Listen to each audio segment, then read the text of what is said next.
Breaking ని చూస్తున్నాం. రాష్ట్రంలో సంచలనం సృష్టిస్తున్న ఫోన్ ట్యాపింగ్ కేసులో నేడు కీలక ఘట్టం చోటు చేసుకోనుంది.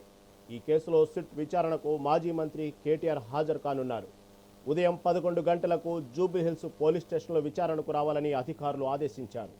అయితే అంతకుముందు తెలంగాణ భవన్ వెళ్లనున్న కేటీఆర్ 10 గంటలకు మీడియాతో మాట్లాడిన తర్వాతే సిట్ కార్యాలయానికి వెళ్తారని సమాచారం. దీంతో తెలంగాణ రాజకీయ వర్గాల్లో ఉత్కంఠ నెలకొంది.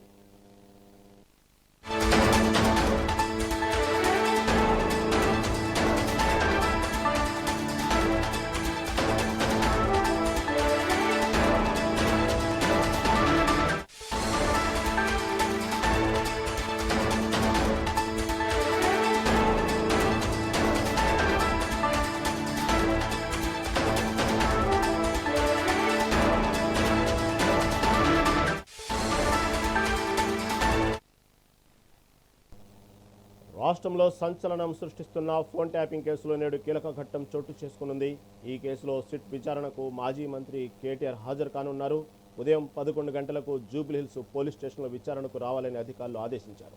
దీని గురించి మరింత సమాచారం మా రిపోర్టర్ హారిక అందిస్తారు. హారిక, చెప్పండి, ఈరోజు సిట్ విచారణ కోసం జూబ్లీహిల్స్ పోలీస్ స్టేషన్కు కేటీఆర్ మరికొద్ది గంటల్లో రాబోతున్నారు. దీనికి ముందు తెలంగాణ భవన్లో కూడా మాట్లాడే అవకాశం ఉన్నట్లు వార్తలు వస్తున్నాయి. దీని గురించి తాజా అప్డేట్ ఏంటి? తెలంగాణ రాజకీయాల విచారణలు దర్యాప్తుల చుట్టూ తిరుగుతున్నాయని చెప్పుకోవాలి. మొన్నటిదాకా కాళేశ్వరం మీద విచారణ కొనసాగితే ఈ నెల ఫోన్ ట్యాపింగ్ కు దర్యాప్తు కొనసాగుతుందని చెప్పుకోవాలి. మొన్న చూసాము, అంటే ఒక పక్క హరీష్ రావుని విచారణకి రావాలి అని చెప్పేసి సెక్షన్ సిఆర్పిసి 160 ఇచ్చి పిలుచుకున్నారు. అదే విధంగా ఈవినింగ్ వరకు ఈవినింగ్ 7 గంటల వరకు ఈ విచారణ కొనసాగే వరకు ఇక్కడ మొత్తం క్యాడర్ మొత్తం అక్కడే ఉండి మొత్తం మా లీడర్ ని ఏం చేస్తున్నారు, ఎలా విచారిస్తున్నారు, భయభ్రాంతులకు ఏమైనా గురి చేస్తున్నారా అని చెప్తూ బయట నిరసనలు కూడా తెలిపే ప్రయత్నం కూడా జరిగింది. అయితే ఈ రోజు కూడా ఉదయం 11 గంటలకి విచారణకు హాజరు కావాలని చెప్పేసి కేటీఆర్ కూడా ఇటు నోటీసులు అందాయి. ఇప్పటికే దీనికి సంబంధించి నోటీసులు అందుకున్న కేటీఆర్ ఇటు చట్టం మీద మాకు పూర్తి నమ్మకం ఉంది, అదే విధంగా ఎలాంటి విచారణకైనా మేము హాజరవుతాము అని చెప్పేసి ఆయన కూడా మాట్లాడారు. అయితే ఈ బొగ్గు గనులకు సంబంధించి, సింగరేణి బొగ్గు గనులకు సంబంధించి ఈ డైవర్షన్ చేయడానికే ప్రభుత్వం ఇలాంటి ప్రయత్నం చేస్తుంది అని చెప్పి ఇప్పటికే ఒక పక్క ఇటు బీఆర్ఎస్ మాత్రం విమర్శిస్తూనే ఉంది. రహీం, ఇటు పక్క చూస్తే మొన్నటికి మొన్న గత 2 రోజుల క్రితం ఇటు హరీష్ రావు కూడా ఇదే సిట్ విచారణకు హాజరయ్యారు, ఏదైతే ఫోన్ ట్యాపింగ్ సంబంధించి. ఇప్పుడు ప్రస్తుతం కేటీఆర్ హాజరవుతున్న తరుణంలో, అంటే మొన్న హరీష్ రావు హాజరైనప్పుడు ఈ విధంగా భారీ స్థాయిలో బీఆర్ఎస్ కార్యకర్తలు ఇటు హరీష్ రావు అభిమానులు చేరుకున్నారు. ఈరోజు ప్రస్తుతం కేటీఆర్ హాజరయ్యే క్రమంలో అక్కడ కట్టుదిట్టమైన పోలీస్ భద్రత ఎలా ఉంది? ఎందుకంటే భారీ స్థాయిలో ఇటు వర్కింగ్ ప్రెసిడెంట్ కాబట్టి అభిమానులు భారీగా చేరుకునే అవకాశం ఉంది. ప్రస్తుతం అక్కడ పరిస్థితులు ఎలా ఉన్నాయి? హరీష్ రావు కూడా మాట్లాడుతూ ఒకటే చెప్తున్నారు, మేము ప్రశ్నిస్తున్నాం కాబట్టి ఇలా విచారణ పేరిట మమ్మల్ని ఇబ్బంది పెట్టే ప్రయత్నం చేస్తున్నారు. ఎన్ని కేసులు పెట్టినా సరే మేము వెనకడుగు వేసేది లేదు అని చెప్తూ, అలాగే ఏదైతే ఈ సింగరేణి బొగ్గు గనులే కాదు ఇచ్చిన హామీలను కూడా నెరవేర్చే వరకు ప్రభుత్వం అలాగే సీఎం రేవంత్ రెడ్డి వెంట పడుతూనే ఉంటాము, మిమ్మల్ని వదిలేది లేదు అని చెప్పేసి ఇలా వార్నింగ్స్ ఇస్తూనే ఉన్నారు ఒక పక్క.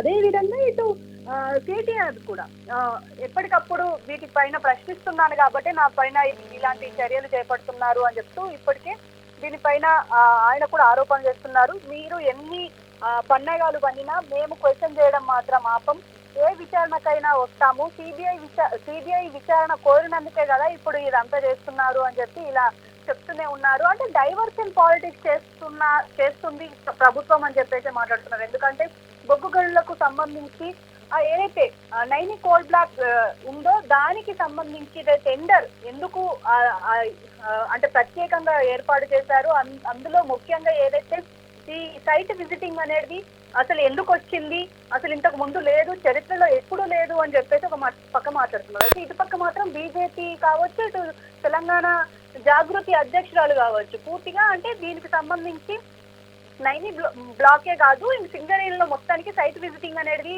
అది ఎప్పటి నుంచో ఉంది, ఈవెన్ బీఆర్ఎస్ ప్రభుత్వంలో ఉన్నప్పుడు కూడా ఉంది అని చెప్పి చెప్తున్నారు. అదే విధంగా ఇటు సింగరేణి గనులకు మాత్రం ఇటు తెలంగాణలో కాంగ్రెస్ ప్రభుత్వంలోకి వచ్చిన తర్వాత బీఆర్ఎస్ ప్రభుత్వంలో ఉన్నప్పుడు ఎప్పటికప్పుడు అన్యాయం చేస్తూనే ఉన్నారు. దీనిపైన ఖచ్చితంగా దర్యాప్తు చేపట్టే విధంగా నేను మాట్లాడతాను అని చెప్పి ఒక పక్క కిషన్ రెడ్డి కూడా అన్నారు. మరి దీనికి సంబంధించి మరి ఈ రోజు ఈ సిట్టు విచారణ మాత్రం ఒక ఉత్కంఠతో నెలకొందనే చెప్పుకోవాలి. ఎందుకంటే ఇప్పుడు ఈయనని ఎలాంటి ప్రశ్నలు వేస్తారు, అదే విధంగా ఇప్పుడు సిపి సజ్జనార్ ఆధ్వర్యంలో ఈ సిట్ బృందం ఉంది. అందులో వెంకటరెడ్డి టీం ఇవి ఈ రోజు కేటీఆర్ ని ప్రశ్నించబోతున్నట్టయితే తెలుస్తుంది.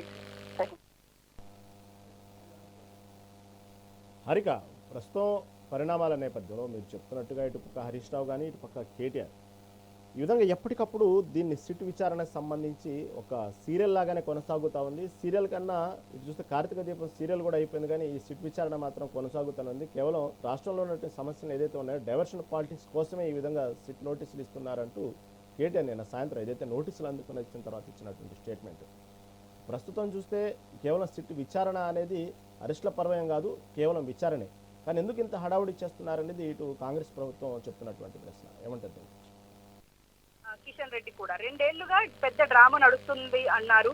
అలాగే బీఆర్ఎస్ బీజేపీ ఆరోపణలు కూడా కౌంటర్ ఇచ్చారు ఇటు కాంగ్రెస్ నేతలు. ఫోన్ ట్యాపింగ్ కేసులో చట్టపరంగా చర్యలుంటాయి తప్ప వ్యక్తిగత కక్షలు ఏమీ లేవు అని అంటున్నారు. కానీ ఇటు మాత్రం ఇది ఖచ్చితంగా కక్ష సాధింపే అని చెప్పేసి ఒక పక్క మాట్లాడుతున్నారు. ఏదేమైనప్పటికీ ఈ రోజు 9:30కి ఇటు తెలంగాణ భవన్ కి కేటీఆర్ వచ్చి ప్రెస్ తో మాట్లాడతారు అని చెప్పేసి ఉన్న సమాచారం మాత్రమే. అలాగే ఉదయం 10:30కి ఇటు జూబ్లీ హిల్స్ పిఎస్ కి బయలుదేరతారనేది తెలుస్తుంది. అంటే సిట్టు విచారణ అనంతరం ఇటు జూబ్లీ హిల్స్ పిఎస్ కి వెళ్తున్నట్టయితే ఇప్పుడుకున్న ప్రస్తుత సమాచారం. Rahim, right, thank you for updates.